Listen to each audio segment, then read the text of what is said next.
इसी तरह आपके साथ भी होगा, मेरे साथ भी होगा। ये जिंदगी आज है, कल खत्म। और कामयाब जिंदगी उसकी है जो इस जिंदगी को अल्लाह और अल्लाह के रसूल की इताअत में गुजार देता है। वही जिंदगी कामयाब है जो अल्लाह रसूल की बात मानने में गुजार दे। जो शैतान की माने, जो नफ्स की माने, जो दूसरों की माने, वो तो इसी मरने से पहले इसी दुनिया में जलील होता है, यही रुसवा होता है कि अल्लाह उसकी जिंदगी से सुकून छीन लेता है। ए बाबू भाई क्या कर रहा है? बहुत बदतमीजी की बात है। मस्जिद में बैठा है और तकरीर हो रही है और तुम मोबाइल चला रहा है, आँख की रोशनी खत्म हो जाएगी। अल्लाह ताला बहुत सारे लोगों की सेहत छीन लिया, बिस्तर पे पड़ा हुआ है। यूरोप और अमेरिका में लाखों लोग हैं जिसकी किडनी खराब हो गई, वो वेंटिलेशन पे पड़ा हुआ है। क्योंकि जवानी का गलत इस्तेमाल जिसने भी किया उसका बुढ़ापा इंतहाई दर्दनाक होता है। अपने समाज का जो बुढ़ापा है, 90 साल की उम्र में भी लोग हाट बाजार जा रहे हैं, पैदल चल रहे हैं, साहब खेत जा रहे हैं, हल जोत रहे हैं, 90 साल की उम्र। मगर अमेरिका और यूरोप में जो बूढ़ा है इस कदर खतरनाक है कि या तो कैंसर, या गुर्दा खराब, या लीवर खराब, या फिर लंग्स खराब, पड़े रहते हैं वेंटिलेशन पे, ऑक्सीजन पे। चूंकि जवानी का गलत इस्तेमाल जिसने भी किया उसका बुढ़ापा संगीन होता है। और जिसने जवानी के दिन में अपने नफ्स पे कंट्रोल रखा, जवानी में अल्लाह की इबादत की, तो अल्लाह ताला उसके बुढ़ापे को जलील नहीं बनाता, बल्कि अल्लाह ताला उसके बुढ़ापे में उसे जवानों की तरह हौसला अता फरमा देता है। उस जवानी में बीमारी से नहीं, बल्कि वो इबादतों की लज्जत लेने के लिए वो मस्जिद घर मस्जिद घर मस्जिद घर करता रहता है। यूरोप अमेरिका में वहां के बूढ़े, उसको शराब नहीं मिले तो उसको चैन नहीं मिले, यहां तक कि मौत के बिस्तर पे शराब, पानी नहीं मिले कोई परवाह नहीं, मगर शराब चाहिए। ऐसी लत खराब हो गई। अल्लाह ने सुकून छीन लिया, अल्लाह ने सेहत छीन ली। जिंदगी की जो रमक होती है उस रमक को अल्लाह ने छीन लिया। क्योंकि सारा सुकून अल्लाह अपने जिक्र में रखा है, अपनी याद में रखा है। सुकून न तो बिल्डिंग में है, न गाड़ी में है, न नौकरी में है, न सर्विस में है। नहीं, अगर सुकून सर्विस में होता तो सर्विस मैन जहर खा के नहीं मरता। अगर सुकून कीमती कार में मिलता तो नागपुर का 20 दिन पहले एक बहुत बड़ा बिजनेसमैन, वो अपनी बेटी, अपने बेटे, अपनी बीवी के साथ कार लॉक करके पेट्रोल छिड़क के आग लगा के नहीं मरता। अगर सुकून अपने हाथ में होता तो पटना का अरबपति वो अपने हाथ से रिवॉल्वर से अपनी बेटी, अपने बेटे, अपनी बीवी और खुद अपने आप को शूट करके नहीं मर जाता। करोड़ों का घर है, करोड़ों की दुकानें थी, वो हिंदुस्तान से बाहर ही घूमता था, मगर घूम के घर आया और घर में अपनी बीवी, अपने बच्चों को शूट कर दिया। कौन सा सदमा था, कौन सा दर्द था। गांव समाज का जमींदार पैसा वाला बड़ा अच्छा लगता है, दूर से फॉर्च्यूनर पे चल रहा है, क्रिस्टा और इनोवा पे चल रहा है, लेकिन अंदर से जाके पता लगाएं सबसे ज्यादा दुखी वही शख्स होता है, अंदर से रोता है। आज सुबह की बात है, भाजपा का लीडर नितिन गडकरी जो पहले अध्यक्ष था, उसका भाषण मैं सुन रहा था। उसने कहा कि मैं अमिताभ से मिला हूं, मैं अमेरिका का सबसे बड़ा मालदार जो बिल गेट्स है पूरी दुनिया का, मैं उससे मिला हूं। उन्होंने कहा कि मैं बहुत बड़े बड़े लीडरों से, क्योंकि वो खुद भाजपा का अध्यक्ष रहा, दुनिया भर में घूमा फिरा, उन्होंने कहा कि मैंने बड़े बड़े से मुलाकात की, मगर उनसे मिलने से पहले मैं जितना उनको बड़ा समझता था, मिलने के बाद उनका कद मेरे नजदीक छोटा हो गया। आप औंग क्यों रहे हैं? जरा जोर से बोलिए सुभान अल्लाह। मुंह में गुटखा उड़का तो नहीं है ना? नहीं, सुभान अल्लाह बोलिए। गुटखा कभी मत खाइए, बीड़ी कभी मत पीजिए, सिगरेट कभी मत पीजिए, खैनी मत खाइए। इन 4 चीजों को छोड़ दीजिए। इन 4 चीजों से सेहत खराब होती है, जबान मोटी होती है, मुंह से पाखाना की तरह बदबू आती है, और उसका सीधा संबंध ब्रेन से और लीवर से होता है। लीवर खराब हो जाता है। जो शुरू से गुटखा खाने का आदी हो, जवानी में तो एहसास कम होता है, लेकिन जब बीमारी से लड़ने की ताकत कमजोर होती है 40 साल के बाद, फिर उसके बाद ये आदतें रंग लाती हैं। उसके बाद फिर वो बहुत धमाल मचाता है। ये गुटखा खैनी, आँख की बीनाई खत्म हो जाती है, लंग्स खराब हो जाता है, आदमी सांस नहीं ले पाता। इसलिए अभी सब कुछ छोड़ दो। गुटखा, बीड़ी, सिगरेट, तंबाकू, ये 4 जो गैर जरूरी चीजें हैं उसको त्याग दिए। छोड़ देंगे ना? छोड़ेंगे ना? नहीं छोड़ेंगे। क्या छोड़ोगे? इंशाल्लाह छोड़ो, तब छोड़ दो। गुटखा नहीं खाना है। अगर खाने में मन करे तो अपने इसमें जेब में पिस्ता रख लेना। पिस्ता जहां मन करे कुछ खाएं तो पिस्ता को तोड़ना और खा लेना, बहुत जबरदस्त एनर्जी मिल जाएगी।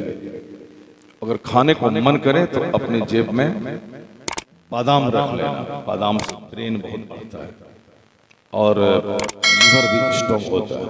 बादाम, कौन बादाम? ये चना नहीं, पिस्ता बादाम, उसको रख लीजिए, 1 पीस खाइए, मस्त रहिए। काजू रख लीजिए, किशमिश रख लीजिए, खाइए। 1 करोड़ रुपए का गुटखा खाने से तो कैंसर होता है, लेकिन अगर आपने 100-400 रुपए का अगर आपने किशमिश खाया तो अल्हम्दुलिल्लाह 90 साल की उम्र में भी 18 साल के जवान की तरह खड़े होकर नमाज पढ़ने की ताकत मिल जाएगा।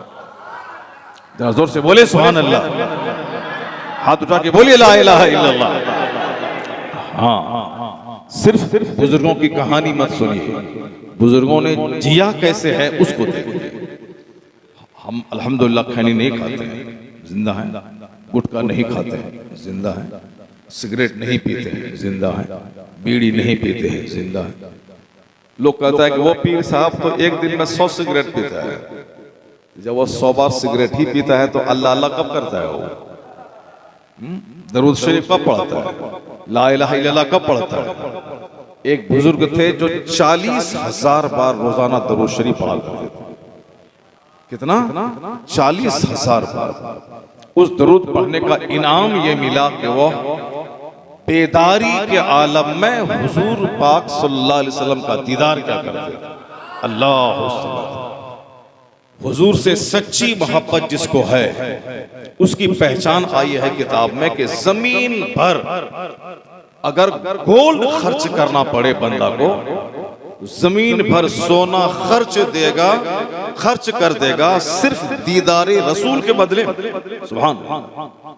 यानी सच्चा जो मुसलमान होगा वो जमीन भर सोना खर्च करके भी अगर हुजूर का दीदार नसीब हो जाए, वो मोमिन चाहेगा कि मैं जमीन पर सोना खर्च कर दूं, हुजूर का दीदार नसीब हो जाए। सुभान। ये सच्चे मोमिन की पहचान है। आया दलाइल खराज शरीफ में जहां अहादीस दुरूद है, वहां उसमें इसको नकल किया गया है। जो सच्चा मोमिन होगा, जमीन भर सोना देख के भी मुस्तफा मिल जाए, उनका चेहरा देखने को मिल जाए तो बंदा खर्च कर देगा। माँ बाप भाई बहन सारी कायनात से ज्यादा हुजूर की मोहब्बत, तब बंदा मोमिन बनता है। और जब ये मोहब्बत पैदा हो जाए तब जान हथेली पे लेके बंदा अपने मैदान जंग में कूद कर मुस्तफ़ा के नामूस के तहफ़्फ़ुज़ की खातिर जान देने पे फख्र महसूस करता है। चूंकि आजकल वही नहीं है, इसीलिए हम लोग जिंदा रहने के बाद भी मुर्दा, दिल मर गया, चेहरा मर गया, बच्चे मर गए, घर में बीवियां मर गई। क्या मतलब? मरने का मतलब कब्रिस्तान चला गया नहीं, मरने का मतलब है कि दिल सख्त हो गया। न मुझको बीवी से करार मिलता है, न मुझको बच्चों से सुकून मिलता है। बच्चे जवान होने के बाद दूसरों से दोस्ती करते हैं, बाप से दोस्ती नहीं करते हैं। बच्चे जवान होने के बाद वो दूसरों से 1 घंटा बात करते हैं, बाप से बात नहीं करते हैं। बच्चे दूसरों के हो गए। हमने उसे सांप को दूध पिला पिला के जैसे बंदा पालता है, वैसे हमने उस सांप को पाला, उसको हमने इंजीनियर बनाया। उसको हमने डॉक्टर बनाया, लेकिन डॉक्टर बनने के बाद समाज की एक चमारिन की बेटी से प्यार करके उसी से शादी कर लिया। बाप माँ भाई बहन समाज सबसे बगावत कर गया, कहा नहीं नहीं, दिल उसी की तरफ गया, उसी से हम कर लें। तो क्या कहेंगे आप? सांप को आपने दूध पिला पिला के पाला, बच्चे आपके नहीं रहे, चाहे कोई बचपन में जब तक वो छोटा है आंख दिखा के वो मेरा बच्चा है, लेकिन जैसे ही जवान हुआ अब वो मेरा नहीं, अब वो गुलाम हो गया अपनी बीवी का, गुलाम हो गया अपने ससुर का, गुलाम हो गया अपने ससुराल वाले का। जमीन बेच के तुमने पढ़ाया है और तेरा बेटा दूसरा किडनैप कर लिया। अपनी नौकरी करके मास्टर बन के हर दिन स्कूल जाके आके 50,000 महीना कमा के सारा पैसा बच्चों के पीछे लगा दिया, वो बच्चा दूसरों का हो गया। बाप तरस रहा है पैसे के लिए, नहीं है पैसे। बाप बच्चों का चेहरा देखने के लिए तरस रहा है, वो नहीं देख पा रहा। बच्चे दूसरों, इसीलिए कहा है कि आखिर जमाने में एक बाप अपनी औलाद को सांप की तरफ पालेगा, जो कल उसे डंक मारेगा, जो कल उसे खा जाएगा। जाहिर सी बात है, जो अल्लाह रसूल की बात नहीं मानता है उसकी बात उसका बेटा कैसे मानेगा, उसकी बीवी कैसे मानेगी? वो घर में रहने के बाद भी बेवतन लगेगा, अपने आप को परदेसी महसूस करेगा, औलाद की मौजूदगी में भी वह बेसहारगी का एहसास करेगा। चूंकि कानून है जो अल्लाह का नहीं हुआ वो किसी का नहीं होगा। उमर फारूक आजम किसी इलाके का गवर्नर बना के किसी को भेजते तो कहते थे 5 वक्त की नमाज पाबंदी से पढ़ना। जो अल्लाह का फर्ज नहीं अदा करेगा वो किसी का फर्ज नहीं अदा कर पाएगा। इसलिए जो अल्लाह रसूल का नहीं वो किसी का नहीं। बुजुर्गों ने कहा है अपनी औलाद को मास्टर, टीचर, प्रोफेसर बनाने से पहले उसको मुस्तफा का गुलाम बना दे, उसकी घुट्टी में इस्लाम पिला दे। अगर वो मुस्तफा का हो गया तो फिर वो सारी जिंदगी तेरे पांव को चूमेगा, पेशानी को बोसा देगा। या सोच करके मुस्तफा ने कहा है कि माँ के पांव के नीचे जन्नत है, बाप जन्नत का दरवाजा है। चूंकि हमने बच्चों को फिजिक्स पढ़ाई, हदीसी नहीं पढ़ाया। बच्चों को मैंने केमिस्ट्री पढ़ाया, हदीसी नहीं पढ़ाया। बच्चों को मैंने जीके और जीएस पढ़ाया, मगर उसको हदीसी नहीं पढ़ाया।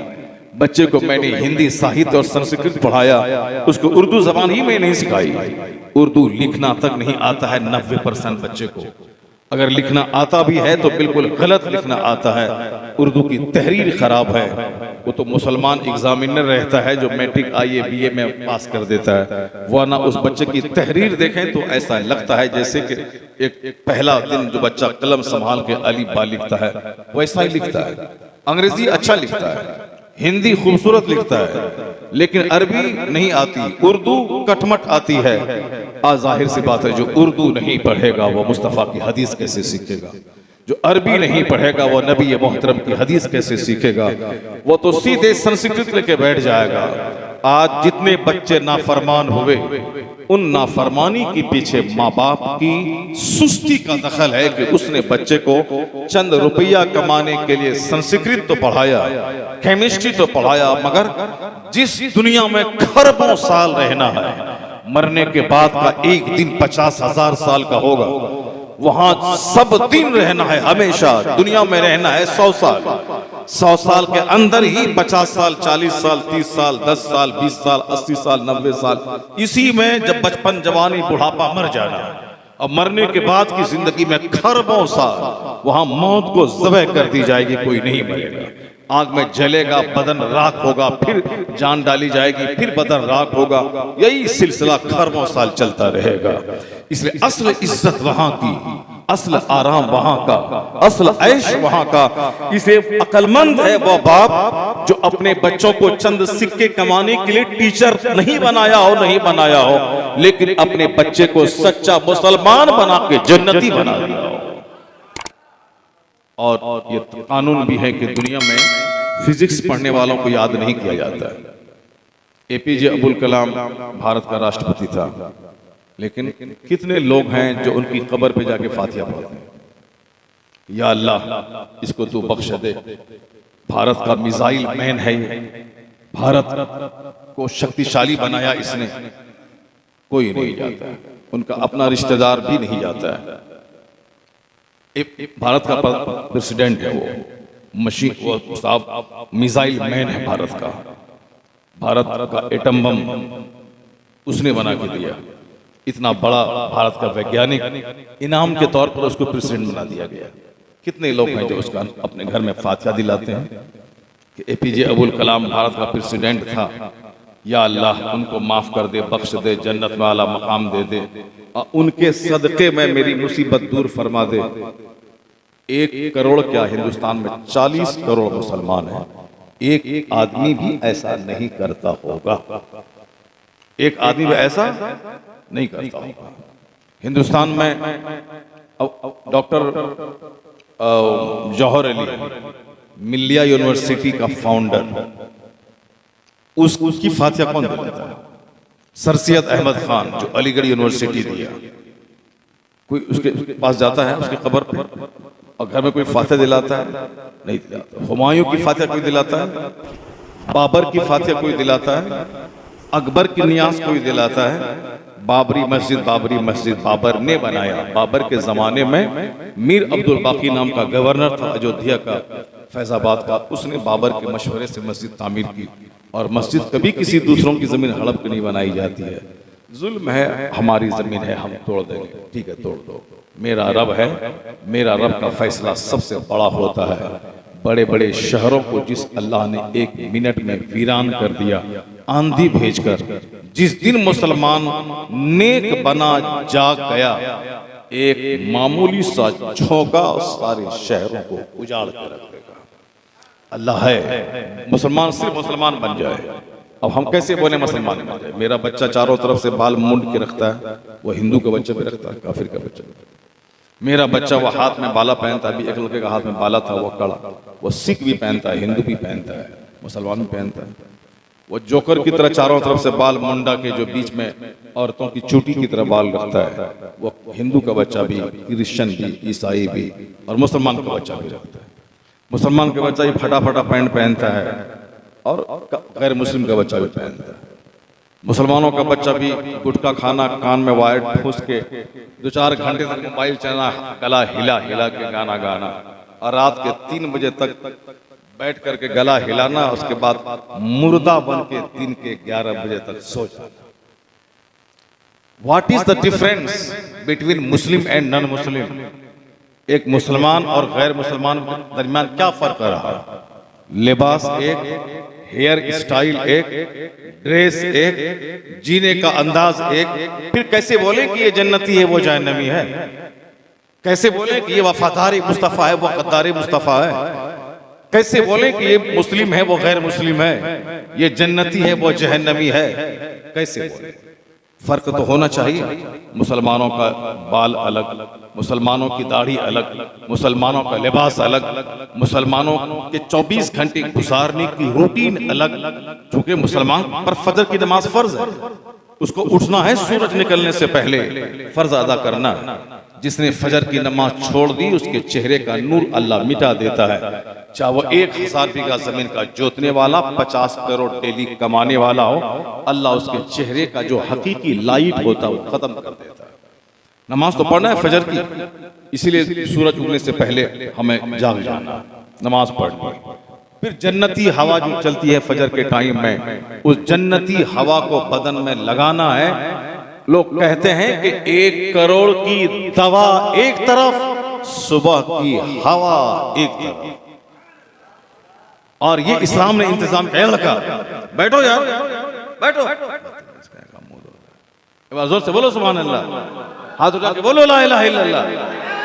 क्या मूड होने जाता है, मूड होने जाता है। हम लोग तो तकरीर करते रहते हैं, दिन भर झूमते रहते हैं, दिन भर अपना 2-4 घंटा झूम लिया, खत्म। आप रात भर अपना 2 घंटा 3 घंटा 2.5 घंटे अपना खिताब करता रहा, सफर किया अलग। तो कहाँ हम लोग पानी से मुंह धोते हैं कि नींद आ रही है? अब तुम लोग जागता ही नहीं है, कभी कभी जागता है, तो कभी कभी जागेगा तो क्या वह तो होगा ही। जरा खूब सब्र करके सुना करो और डेली इस्लामी किताब का मुताला किया करो।